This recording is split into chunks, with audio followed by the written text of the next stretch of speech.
আসসালামু আলাইকুম এভরিওয়ান, কি অবস্থা? কেমন আছো তোমরা? আশা করি সকলেই অনেক ভালো আছো। তোমাদের দোয়া এবং ভালোবাসায় আমিও অনেকটাই ভালো আছি। তো তোমাদের ভালোবাসার খুনসুটি গল্পের 5 নাম্বার পর্ব নিয়ে হাজির হয়ে গেলাম। তো চলো বেশি কথা না বলে করি দেরি, চলো আজকের গল্প শুরু করি। বরাবরের জন্য বইপ্রেমী একজন মানুষ হলেও সামনে রাখা বইগুলোর প্রতি আজকে আমার ব্যাপক অনীহা কাজ করছে। লেখাপড়ার প্রতি প্রবল ইচ্ছা থাকলেও আগ্রহটা বরাবরই অনেক কম। ভালো কোথাও ভর্তি হবার ইচ্ছা থাকলেও এখন পড়াশোনা করার ইচ্ছাটা একদমই হচ্ছে না। পরীক্ষার এতদিন পর বই নিয়ে বসাই তারাও যেন আমার অলসতার ওপর রেগে আছে। কিন্তু কিছু করার নেই, কারণ রেজাল্টের পরের দিন থেকেই আমার অ্যাডমিশন পরীক্ষার জন্য টিউটর হিসেবে যুক্ত হয়েছেন দ্য গ্রেট তাসফি ভাই। বজ্জাত লোকটা সবসময় আমাকে বাস দেবার জন্য পিছনে লেগেই থাকে, আর যেন কোনো কাজ খুঁজে পায় না। রেজাল্ট দেবার পরের দিন সকালে নাস্তার টেবিলে সবাই মিলে গল্প করতে করতে একসময় আমার ভর্তি হবার ব্যাপারটা ওঠে। তখন বড় বাবাই কোচিংয়ের কথা বলায় তখন তাসফি ভাই খুবই দৃঢ়তার সাথে বলে সে নিজে থাকতে কারো অত চিন্তা করার দরকার নেই, সে নিজেই আমার পড়াশোনার দায়িত্ব নেবেন। আর কি লাগে, সবাই তো হাত পা ছেড়ে মহা খুশি। সেই দিন সকালে রিমি আপু ও ভাইয়া চলে যান। ফুপি যেতে চাইলেও বড়মা আরো 2 দিন আটকে রেখেছিলেন ফুপিকে। সেই দিন থেকেই আবারও পড়াশোনার প্রতি পীড়া দেওয়া শুরু হয়েছে বজ্জাত লোকটার। আজকে নাকি খুব ব্যস্ত থাকার কথা তাসফি ভাইয়ের কোনো একটা কাজে। মনে মনে অনেক খুশি হয়েছিলাম আমি। প্রায় 1 মাসে আমার জীবনটা পুরো তেজপাতা বানিয়ে দিয়েছেন উনি। কোনো ভুল হলেই কান ধরে উঠবস করাতেন। পিঠে স্কেলের বাড়ি, আর সাথে ছিল ওনার অসভ্য মার্কা উল্টাপাল্টা কথাবার্তা। এই কয়েকদিনে তাসফি ভাইয়ের অন্য একটা রূপ আবিষ্কার করেছিলাম, কিন্তু আমাকে জ্বালানো মোটেও ছাড়েননি। ভাবলাম আজকে উনি আসবেন না, আর আমিও ওনার অত্যাচার থেকে অন্তত মুক্তি পাবো। কিন্তু আমার ভাবনায় 1 বালতি পানি ছড়ে দিলেন তাসফি ভাইয়া। শিফাপুর ইয়ার চেঞ্জ পরীক্ষার পর দীর্ঘদিনের ছুটি পেয়েছে, তাই শিফাপু বাসায় আছে এখন। মনের সুখে খুব সুন্দর করে শিফাপুর সাথে গল্পটা জমিয়েছিলাম মাত্র। তখনই বড় মা দুজনকে বকতে শুরু করে দিলেন, সাথে এটাও বললেন তাড়াতাড়ি বই নিয়ে বসতে, সন্ধ্যায় চলে আসবেন তাসফি ভাই। রুমে এসে বই নিয়ে বসলেও আজকে কোনো মন মানসিকতা নেই পড়াশোনার প্রতি। এত সুন্দর গল্পের আসর থেকে উঠে এসে পড়ার প্রতি মন বসানোটা খুবই কষ্টের একটা কাজ। বিছানায় বসে বইগুলো সামনে বিছিয়ে চকলেট খাচ্ছি আর হাতে মোবাইল ফোনটা ঘাটাঘাটি করে চলেছি। হঠাৎ দরজা খোলার শব্দে চমকে উঠলাম। হাতে থেকে ফোনটা রেখে তাড়াতাড়ি করে বই নিলাম হাতে। দরজার দিকে তাকিয়ে দেখি তাসফি ভাইয়া সোজা এসে বিছানায় ধরাম করে বসে পড়লেন। ওনার দিকে তাকিয়ে মনে হচ্ছে ভীষণ ক্লান্ত উনি। প্রতিদিনের চেয়ে অন্যরকম লাগছে ওনাকে দেখতে। ক্লান্ত শরীরে ঘামে বেচা কালো রঙের শার্ট, শার্টের উপরে 2টো বোতাম খোলা, হাত দুটো ভাঁজ করে উপরে তুলে রাখা, চুলগুলো এলোমেলো হয়ে আছে। দেখে বোঝা যাচ্ছে সারাদিনের কাজ সেরে সোজা এখানেই চলে এসেছেন উনি। আজকে একদম অন্যরকম লাগছে ওনাকে দেখতে। কালো রঙে বরাবরই অনেক দুর্বলতা আমার, আর উনি সবসময় হিরো সেজে কালো রঙের শার্টই বেশি পরেন। ওনাকে দেখে আগে থেকেই কালো রং ও সাদা রঙের শার্টে অভ্যস্ত থাকলেও আজকে ওনাকে এমনভাবে দেখে যেন আমার বুকটা ধক করে কেঁপে উঠলো। কেমন যেন মনে হচ্ছে, বুঝতে পারছি না কেন এমন হচ্ছে। আমাকে এভাবে তাকিয়ে থাকতে দেখে বলে উঠলেন উনি, এমন হাঁ করে তাকিয়ে আছিস কেন? জানি আমি অনেক হ্যান্ডসাম, তাই বলে এভাবে তাকিয়ে থাকবি? বলে ওনার সেই বিখ্যাত হাসিটা দিলেন। ওনার হাসি দেখে বুকের মধ্যে কেমন একটা টিপ টেপ আওয়াজ তুলে উঠলো। সাথে সাথেই চোখ নামিয়ে বইয়ের দিকে তাকালাম। উফ, মারাত্মক একটা লোক। তখন তাসফি ভাইয়া বলল, সারা জীবন এইভাবেই দেখার সুযোগ পাবি। যেভাবে মনোযোগ দিয়ে আমায় দেখছিস, এইভাবে যদি পড়াশোনাটাও একটু করতি তাহলে জীবনে কিছু করতে পারতি। এখন এইগুলো চট করে সলভ করে ফেল। কয়েকটা প্রশ্ন আঁকিয়ে দিয়েছেন আমাকে, আর সেইগুলো করতে বলেছেন আমাকে। শান্তভাবে কথাগুলো বলে উনি উঠে দাঁড়ালেন। টেবিলে রাখা পানির বোতলটা নিয়ে ঢকঢক করে নিমিষেই পানির বোতলে রাখা পানিটুকু খেয়ে নিলেন। আমার মনে হলো এতটুকু পানিতে যেন ওনার কিছুই হয়নি। চোখে মুখে ক্লান্তির ছাপ স্পষ্ট দেখা যাচ্ছে। কেমন যেন একটা মায়া হলো ওনাকে দেখে, তাই ভয়ভীতি কাটিয়ে আস্তে করে বলে উঠলাম, আরো পানি খাবেন? এনে দিব। আপনাকে অনেক ক্লান্ত লাগছে দেখে, ফ্রেশ হয়ে আসেন। হুট করে কেমন করে যেন তাকালেন উনি আমার দিকে। ক্লান্তময় মুখে হঠাৎ হাসি ফুটে উঠল। আজকে প্রথমবার মনে হয় কোনো ধমক দিলেন না, আমার কথায় সায় দিলেন উনি। মাথা চাকিয়ে বলে বাথরুমে চলে গেলেন। আমি অবাক হয়ে তাকিয়ে আছি ওনার যাওয়ার দিকে। আজকে হঠাৎ কি হলো এই বজ্জাত লোকটার? অন্যদিন হলে তো জোরে একটা ধমক দিয়ে বলতেন, পড়াশোনা দেখলে শুধু ফাঁকিবাজি করা শুরু হয়ে যায়, বেয়াদব একটা, আমার দুটো পা আছে, আমি নিজে গিয়ে পানি খেতে পারবো। কিন্তু আজকে উনি কিছুই বললেন না। হয়তো সত্যি অনেক কাজের চাপ ছিল। দাঁড়িয়ে এসব চিন্তা না করে রান্নাঘরে এসে গজভর্তি ঠান্ডা পানি নিয়ে রুমে আসলাম। রুমে ঢুকতেই দেখি তাসফি ভাই বাথরুম থেকে মাত্র বের হয়ে তোয়ালে হাতে নিলেন। ওনাকে দেখে মনে হচ্ছে অর্ধকুশল সেরে বেরিয়েছেন হয়তো। গায়ের শার্টটা পুরো ভিজে গেছে একদম। মাথা ভিজানোর ফলে চুল থেকে টপ টপ করে পানি পড়ছে। আমাকে দেখেই এগিয়ে এসে গজটা নিয়ে পানি খেতে লাগলেন। গজটা উঁচুতে উঠে পানি খাওয়ার ফলে গলা দিয়ে টুপ টুপ করে পানি পড়ছে একদম বুকে। ভেজা শার্টটা আরও যেন ভিজে যেতে লাগলো। শুকনো একটা ঢোক গেলাম আমি। আবারও সেই টিপ টিপ বৃষ্টি শুরু হলো আমার বুকে। সাথে সাথে চোখ ফিরিয়ে নিলাম ওনার থেকে। উফ, এভাবে তো আর তাকিয়ে থাকতে পারছি না ওনার দিকে। কি করছি আমি এইগুলো? দ্রুত গিয়ে বিছানায় বসে পড়লাম। ওনার দাগিয়ে দেওয়া প্রশ্নগুলো লিখতে ব্যস্ত হয়ে পড়লাম। যদিও আজকে পড়াশোনার প্রতি তেমন মন নেই। একটু পর উনি এসে খাটে হেলান দিয়ে শুয়ে পড়ার মতো করে বসে পড়লেন আর আমার দিকে তাকিয়ে বলে উঠলেন, রূপা, ওই রুম থেকে আমার শার্টটা নিয়ে আইতো, এটা একেবারে ভিজে গেছে, পরে থাকা আর সম্ভব না। আমি ওনার কথা শুনেও না শোনার ভান করে লিখতে লাগলাম। ওনাকে বোঝাতে যাচ্ছি এই মুহূর্তে পড়াশোনা নিয়ে আমি ভীষণ মনোযোগী। কিন্তু ওনার ধমকে এবার আমার হুঁশ ফিরল আর বললেন, কি বলছি কানে যাচ্ছে না? শার্টটা এনে তারপর লেখা শুরু কর। এই তো বজ্জাত লোকটা তার আসল রূপে ফিরে এসেছেন। এভাবে উনি ধমক না দিলে আর আমি ওনার ধমক না খেলে দিনটাই একদম বৃথা। মাথা জাকিয়ে তাড়াতাড়ি রুমে থেকে বেরিয়ে গেলাম। এই বাসায় তাসফি ভাইয়ের জন্য বরাদ্দ রুমে চলে আসলাম সোজা। উনি আসলেই এই রুম এবং আমার রুম ছাড়া অন্য কোথাও থাকতে চান না। ওনার জন্য আমার রুমটা মাঝে মাঝে বেদখল হয়ে যায় আমার। রুমে ঢুকেই ওনার শার্ট খুঁজতে লাগলাম। হঠাৎ শিফাপু আসলো রুমে। এসেই বলে উঠলো, বোনু, তুই এই রুমে কি করিস? তোর না তাসফি ভাইয়ের কেলানি খাওয়ার কথা ছিল? আমি বললাম, তোমার ওই বজ্জাত ভাইয়ের কেলানি খাচ্ছি না তো কি হয়েছে? বজ্জাত লোকটার অত্যাচার তো ঠিকই সহ্য করতে হচ্ছে। তোমার ওই বজ্জাত ভাইটার মতোই বজ্জাত ওনার শার্টটা কিছুতেই খুঁজে পাচ্ছি না। হু হু করে হেসে উঠলেন শিফাপু। হাসিটা দেখে মনে হলো কতই না মজার কথা শোনালাম তাকে। শিফাপু হাসতে হাসতেই বলল, তা ঠিকই বলেছিস, আমার বজ্জাত ভাই, কিন্তু তোর তো বজ্জাত বর। তো বরের এইটুকু সেবা করতে এমন বিরক্ত হচ্ছিস? বাকিটা জীবন কিভাবে কাটাবি আমার বজ্জাত ভাইয়ের সাথে? পেয়ে গেলাম ওনার একটা টি শার্ট। সেটা হাতে নিয়ে শিফাপুর কথায় পাত্তা না দিয়ে বললাম, বর্ণা ছাই, আমাকে দেখে মুখ থেকে তেতো কথার বন্যা শুরু হয়। সারাদিন আমাকে ধমকের উপরে রাখে। ওনার কর্মকাণ্ড দেখলেই আমার ভয় লাগে। আর তুই বলছিস বাকি জীবন ওনার সাথে কাটাবো? এটা তো কখনোই সম্ভব না। মোট কথা, উনি তো আমাকে সহ্যই করতে পারেন না। বলে চলে যেতে লাগলাম। রিফাপু বিড়বিড় করে কিছু একটা বলল, কিন্তু আমি কিছু শুনতে পেলাম না তার কথাটা। তোমার বজ্জাত ভাইকে টি শার্টটা দিতে হবে। রিফাপুকে বলে চলে আসলাম আমার রুমে। রুমে এসে দেখি তাসফি ভাইয়া চোখ বন্ধ করে আছেন। ওনার পাশে দাঁড়িয়ে দুবার ডাকলাম শার্ট পাল্টে নেবার জন্য, কিন্তু সাড়া দিলেন না। হয়তো উনি ঘুমিয়ে পড়েছেন। আজকে একটু বেশি ক্লান্ত দেখাচ্ছিল ওনাকে, তাই চুলগুলো ভালো করে না মুছে শার্টটা না পাল্টেই ঘুমিয়ে পড়েছেন ওভাবেই। ভেজা শার্ট গায়ে লেপ্টে আছে, মুখে বিন্দু বিন্দু পানির ফোঁটা। একদম অন্যরকম লাগছে তাসফি ভাইকে দেখতে। এইটুকু সময়ের মধ্যে ঘুমিয়ে পড়লেন ভেবেই অবাক হলাম অনেক। তাই সত্যি ঘুমিয়েছে কিনা দেখার জন্য একটু ঝুঁকে গেলাম ওনার দিকে। না, সত্যিই ঘুমিয়েছে। যাক, আজকের জন্য অন্তত ওনার অত্যাচার থেকে মুক্তি পেলাম। মনে মনে অনেক খুশি হয়ে সরে আসতে নিতেই হঠাৎ চোখ খুলে ফেললেন তাসফি ভাইয়া। হঠাৎ এইভাবে চোখ খুলে ফেলাই থতমত খেয়ে গেলাম। এইগুলো আমার সাথেই কেন হয়? আমার আগেই বোঝা উচিত ছিল। এইটুকু সময়ের মধ্যে ঘুমিয়ে পড়া আদৌ কি সম্ভব? উফ, কি না কি ভাবছেন উনি।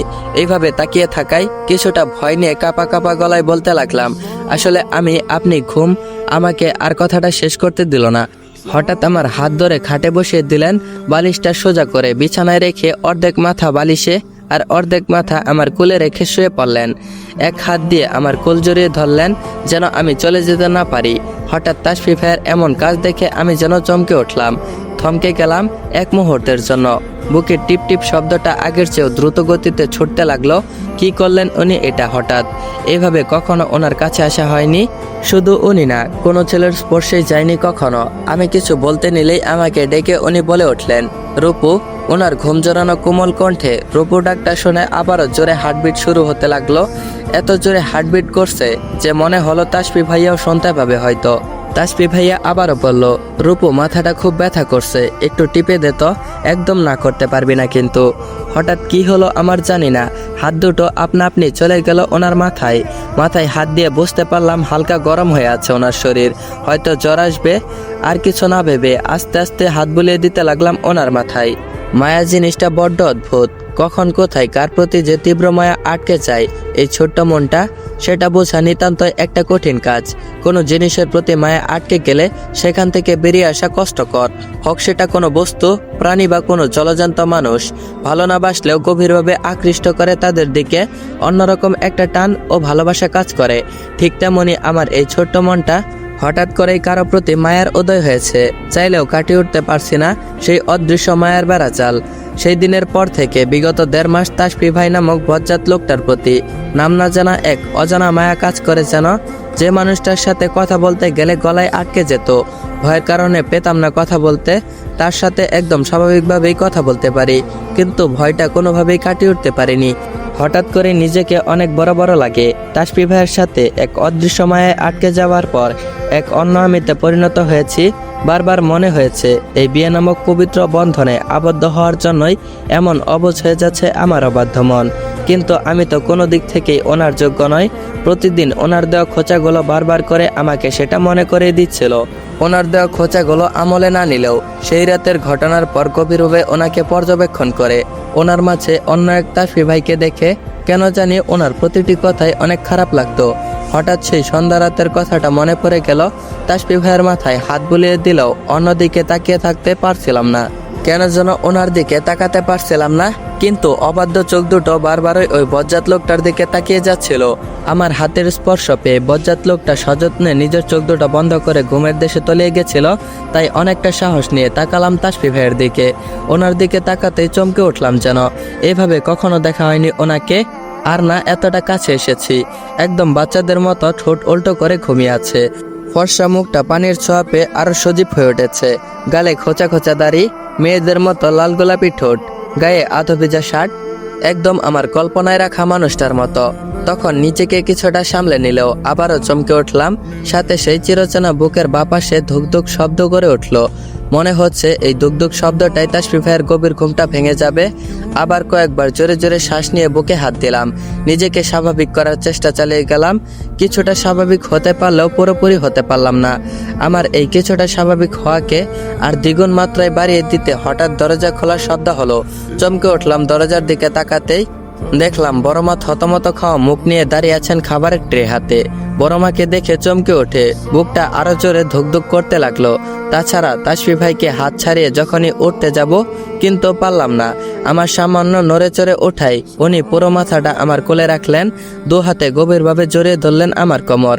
আমি যেন নিজের মধ্যে নেই। বড়মার সামনে এমন পরিস্থিতিতে পড়তে হবে কখনো কল্পনা করতে পারিনি। এই মুহূর্তে মনে হচ্ছে এই বজ্জাত লোকটার গলা চেপে ধরি। আমার অবস্থা বুঝতে পেরে পরিবেশ স্বাভাবিক করতে বড়মা আস্তে করে বলে উঠল, ইস ছেলেটা কতটা ক্লান্ত হয়ে আছে, তা না হলে এইভাবে ঘুমিয়ে যায়।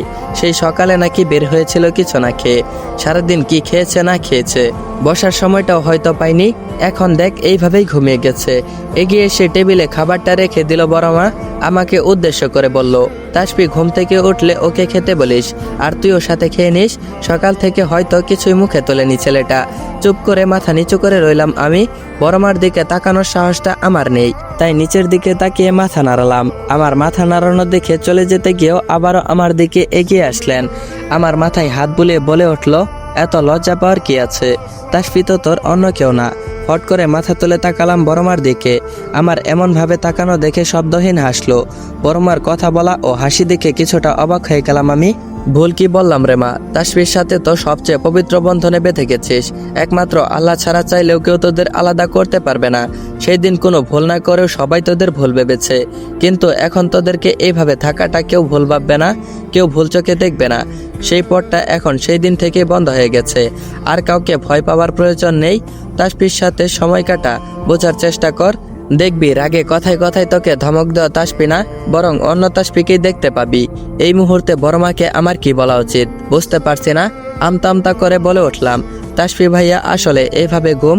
আমাকে থামিয়ে দিয়ে বড়মা আবারও বলল, তাসফি তোর স্বামী হয়, বড় মাকে দেখে এইভাবে অস্বস্তি নিয়ে থাকতে হবে না। আমি দরজা ভেতর থেকে লক করে দিয়ে যাচ্ছি, কেউ আর আসতে পারবে না। তাসফি উঠলে ওকে খেতে বলিস। আমি আস্তে করে বললাম, বড় মা দরজা লাগাতে হবে না। আমার কথাটা শুনতে পেল না বড় মা, কথা শেষ হবার আগেই চলে গেল, আর যাবার আগে দরজাটা লক করে গেল ভেতর থেকে। ইস, কেমন একটা পরিস্থিতিতে পড়তে হলো বড় মার সামনে। যদিও তাসফি ভাইয়ের সাথে আমার কিছুই ছিল না, তবুও কিভাবে দাঁড়াবো আমি বড় মার সামনে। আজকে আমার সাথে সবকিছুই কেমন যেন অন্যরকম ঘটে যাচ্ছে, মনে হচ্ছে নতুন কোনো অনুভূতির সাথে পরিচিত হয়ে যাচ্ছি।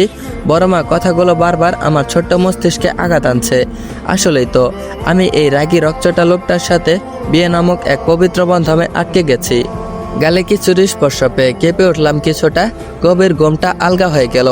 আরো গভীরভাবে গালে স্পর্শ পেতেই ঘুমটা পুরোপুরি ছুটে গেল, কিন্তু চোখ দুটো কিছুতেই খুলতে ইচ্ছে হচ্ছিল না। আবারও একভাবে গালে ছোঁয়া পেয়েই নড়াচড়া করে চোখ খুলে উঠলাম। সামনের মানুষটাকে দেখে তরফর করে বিছানায় উঠে বসলাম।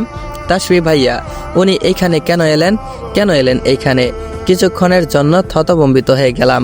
গভীরভাবে তাকিয়েছিলেন উনি আমার দিকে। আমার চমকে ওঠা দেখে তিনিও একটু নড়াচড়া করে বললেন, রিল্যাক্স, এত ভয় পাচ্ছিস কেন? কি হলো হঠাৎ করে তোর? ওনার কথাই ঘুর কাটলো আমার। তাসফি ভাইয়া তো এতক্ষণ পড়াশোনার জন্য এখানে এসেছিল। প্রচণ্ড ক্লান্ত শরীর নিয়ে হঠাৎ আমার কোলে মাথা রেখে ঘুমিয়েছিলেন। তারপর বড় মা আসলেন, আমাকে অনেক কিছু বুঝিয়ে দরজা লক করে গেলেন। আর আমি তো বড় মার কথাগুলো সমীকরণ মেলানোর চেষ্টা করছিলাম। বড় মার কথাগুলো ভাবতে ভাবতে কখন যে ঘুমিয়ে গেলাম টেরই পাইনি। এক এক করে সবকিছু মনে করতে লাগলাম। আমার মাথায় সবকিছু মনে হতে লাগলো। সমস্ত কথা মনে পড়তেই স্বস্তির নিঃশ্বাস ফেললাম একটা। মোবাইল হাতে নিয়ে দেখি 9:30 বেজে গেছে। সন্ধ্যা থেকে এতক্ষণ ঘুমিয়েছিলাম, ভাবতেই অবাক লাগছে। তাসফি ভাইয়ের দিকে তাকাতেই দেখলাম কেমন জানি করে আমার দিকে তাকিয়ে আছেন উনি। ওনার এভাবে তাকানো দেখে চোখ নামিয়ে নিচে তাকালাম। হঠাৎ খেয়াল করলাম এতক্ষণ তাসফি ভাইয়ের গায়ে হেলান দিয়ে ঘুমিয়েছিলাম। কথাটা মনে হতেই যেন একরাশ লজ্জা এসে ভিড় জমালো আমার মনে। যেভাবে লজ্জা পাচ্ছিস, মনে হচ্ছে বাসর ঘরে বসে আছিস। সত্যি সত্যি আমাদের বাসর হলে কি যে করবি আল্লাহ ভালো জানে। কথাটা বলে আফসোস করতে লাগলেন উনি। এদিকে আমি চমকে উঠলাম খানিকটা। কি বললেন কি উনি? ছি, এরকম অসভ্য মার্কা কথাবার্তা! তাসফি ভাই যে এমন অসভ্য মার্কা রকমের কথাবার্তা বলতে পারে জানা ছিল না আমার। আমি চট করে ওনার দিকে তাকালাম, কিন্তু উনি আমার তাকানো দেখে গুরুত্বই দিল না। আমি কিছু বলার জন্য মুখ খুলতেই উনি আমাকে উপেক্ষা করে আড়মোড় ভেঙে বিছানা ছেড়ে উঠে দাঁড়ালেন। হাত পা নাড়াতে নাড়াতে আমাকে বললেন, তুই যে দিন দিন এত ভারী হয়ে যাচ্ছিস সেটা কিন্তু বোঝার উপায় নেই।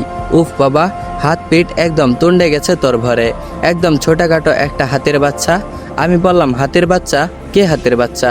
আমাকে দেখে কি আপনার হাতের বাচ্চা মনে হচ্ছে? 42 কেজি ওজনে আমাকে দেখে আপনার কি তাই মনে হচ্ছে? আপনি কি? প্রচণ্ড রাগে আর স্থির থাকতে পারলাম না যেন, ঘটঘট করে বলেই ফেললাম কথাগুলো। আমার কথা শুনে তাসফি ভাই হেসে উঠলেন। ওনার হাসিটা দেখে রাগের মাত্রাটা যেন বাড়তে লাগলো। উনি হাসতে হাসতে বলে উঠলেন, যেভাবে আমার ঘাড়ে চেপেছিলি তাতে আমার দোষ কোথায় বল? আমার জায়গায় রিফা থাকলেও সেও এই কথাই বলতো। আমি বললাম, আর আপনি যে আপনার এই বিশাল দেহ নিয়ে আমার কোলে ঘুমিয়েছিলেন, তার বেলায় আমার কি অবস্থা হয়েছে জানেন? আপনাকে এই হাতের বাচ্চা বলা চাই না, আপনাকে তো পুরো একটা হাতি বললেই চলে। কথাগুলো বলে যেন আনন্দিত হয়ে উঠলো আমার মন। উফ, ভাবা যায় এই অসভ্য লোকটাকে আমি এই কথাগুলো বললাম। উফ রূপা, তুই দিন দিন ব্যাপকভাবে সাহসী হয়ে যাচ্ছিস। ওনার করা কাজ এবং ওনার বলা কথাগুলো, আজ থেকে তাসফি ভাইয়ের নামের পাশে অসভ্য পদবিটাও যোগ হয়ে গেল। হঠাৎ করে তাসফি ভাইয়া আমার একদম কাছে চলে এসেছেন। নিজের ভাবনায় মশগুল হয়ে থাকায় কখন এসেছেন বুঝতেও পারিনি আমি। আমার দিকে একটু ঝুঁকে আস্তে করে বলে উঠলেন, সামান্য মাথা রেখেছি তোর কোলে, তাতেই এভাবে বলছিস? তাহলে এই আমাকে কিভাবে সহ্য করবি সারাটা জীবন? কিভাবে নিবি আমার এই পুরো শরীরের ভার? এতক্ষণ রাগে বশীভূত হলেও চমকে উঠলাম আমি এখন ওনার কথায়। কেঁপে উঠলো আমার শরীর। এসব কি বলছেন উনি? মানে কি সব কথার? এগুলো বলেই বা কি বোঝাতে চাচ্ছেন? কিছুই ঢুকছে না ওনার বশমতে আমার এই ছোট্ট মস্তিষ্কে। কথা বের হচ্ছে না আমার মুখ থেকে, শুধু ফেল করে তাকিয়ে আছি ওনার দিকে। তুই চরম লেভেলের একটা গাধা, তোর মতো গাধার ছোট্ট মস্তিষ্কে কিছুতেই ঢুকবে না কথাগুলো। চাপ নিস না। ফেল করে তাকিয়েছিলাম আমি তার দিকে, কিছুতেই ঢুকছিল না আমার মাথায় কথাগুলো। একটি ঘোরের মধ্যে চলে গিয়েছিলাম যেন। সেই ঘোর কেটেছিল তাসফি ভাইয়া রুম থেকে চলে যাবার পর আম্মুর আগমনে। আম্মু এসেই এক গাদা বকা ছড়ে দিল আমার ওপর। আমার অন্যায় হলো, কেন আমি তাদের আদরের ছেলেকে রুমে পাঠানো খাবার খাইনি, আর সেটা কেন আমি দেখিনি? উনি কেন ড্রয়িং রুমে গিয়ে খাবারের আবদার করলেন, এতে যেন আমার কোনো দোষ নেই সেটা আমি বোঝাতে চাইলেও বুঝলো না। কিন্তু আম্মুর কথায় বুঝতে পেরেছিলাম বড় মা আম্মুকে কিছুই বলেনি। সেটা ভেবে কিছুটা স্বস্তি পেয়েছিলাম। সেই দিন রাতে বড় মা ও আম্মুর জোরাজুরিতে এইখানেই থাকতে হয়েছিল তাসফি ভাইয়ের। পরের দিন বিকালে আসতে না পারলেও পরশু ঠিকই চলে এসেছিলেন। প্রতিদিন ওনাকে দেখার অভ্যাস হওয়ায় সেদিন না আসায় কেমন যেন একটা অনুভূতি হচ্ছিল ওনার প্রতি। এদিকে একদিন পর ওনাকে দেখে ওনার করা কর্মকাণ্ড এবং বড়মার কথাগুলো বারবার মনে হচ্ছিল। সেদিন ওনাকে খুব করে পর্যবেক্ষণ করতে শুরু করলাম আমি, যার ফলস্বরূপ ওনার দেওয়া প্রতিটা প্রশ্নের উত্তরগুলো ভুল হয়ে গেল। একবার দুবার, তারপর কয়েকবার আমার দ্বারা এমন ভুল হলো। সেই দিন প্রথমে কিছু না বললেও শেষ দিকে রেগে গেলেন তাসফি ভাই।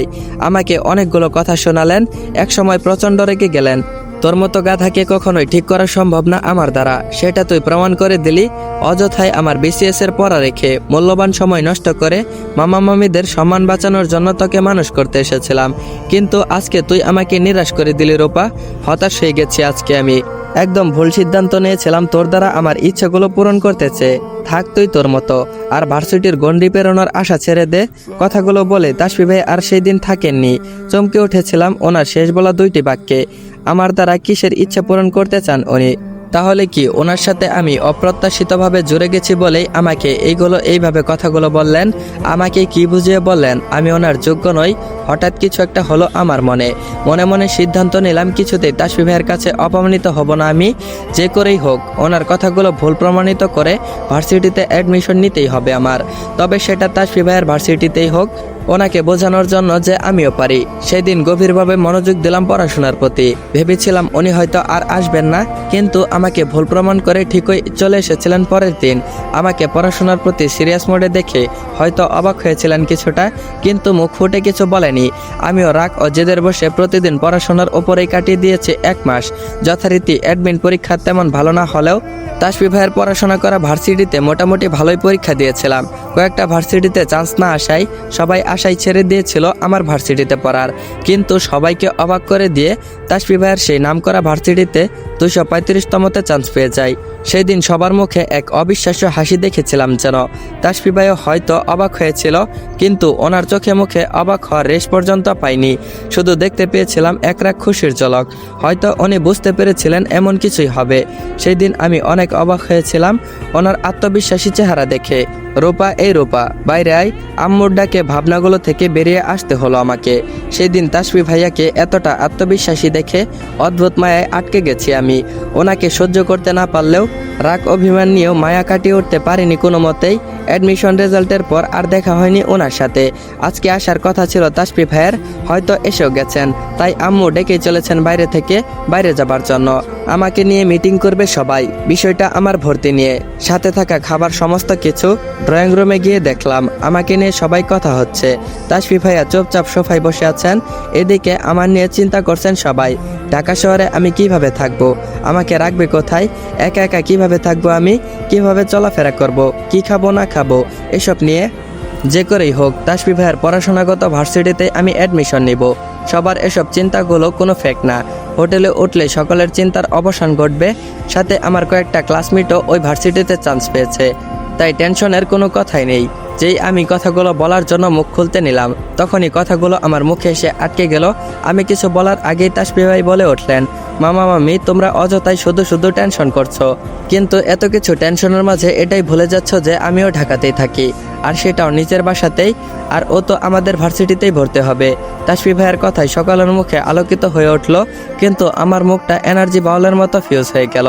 এই ছিল তাহলে এই বজ্জাত লোকটার মনে। আম্মু খুশিতে বলে উঠল। এর চিন্তায় একদমই মাথা থেকে বেরিয়ে গেছিল কথাটা। ওফ বাবা, অযথায় মেয়েটাকে নিয়ে টেনশন করছিলাম। কালকেই নিয়ে যাও ওকে, তোর সাথে থেকে যদিও কিছু তোকে দেখে শিখতে পারে বা করতে পারে বলেই হাফ ছেড়ে বাঁচলো আম্মু।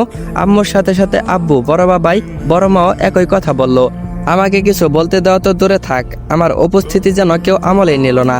এবার খুব কান্না পাচ্ছে আমার সাথেই কেন সবসময় এমন হয়? তাসফি ভাইয়ার থেকে ছাড়া পাওয়ার জন্য, ওনার করা অপমান ও খোঁচা থেকে দূরে থাকার জন্য এত কিছু করলেও শেষমেশ কিনা ওনার সাথেই থাকতে হবে আমার। এই অসভ্য লোকটার সাথেই কিনা এখন থেকে থাকতে হবে, তাও আবার ওদের বাসায়। এটা ভেবেই হাত পা ছোড়াছুড়ি করে কান্না করতে ইচ্ছা করছে আমার। এই বজ্জাত লোকটার থেকে আমি কি কখনো মুক্তি পাবো না? আসসালামু আলাইকুম এভরিওয়ান। ভালোবাসার খুনসুটি গল্পের 5 নম্বর পর্বটা এইখানেই এন্ড করা হলো। তো গল্পটা তোমরা যারা যারা দেখতেছো বা পুরো গল্পটা যারা দেখছো অবশ্যই কমেন্ট বক্সে জানিয়ে যাবা যে গল্পটা তোমাদের কাছে কেমন লাগতেছে বা কেমন লাগছে, অবশ্যই কমেন্ট বক্সে জানিয়ে যাবা।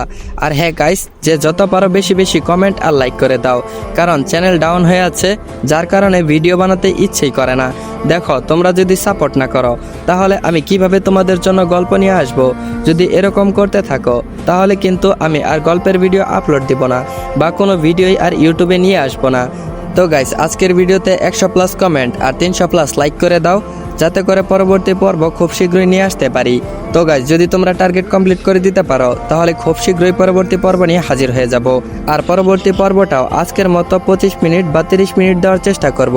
তো দেখা হচ্ছে পরবর্তী পর্বে। ততক্ষণ পর্যন্ত সবাই ভালো থাকবা, সুস্থ থাকবা। আল্লাহ হাফেজ।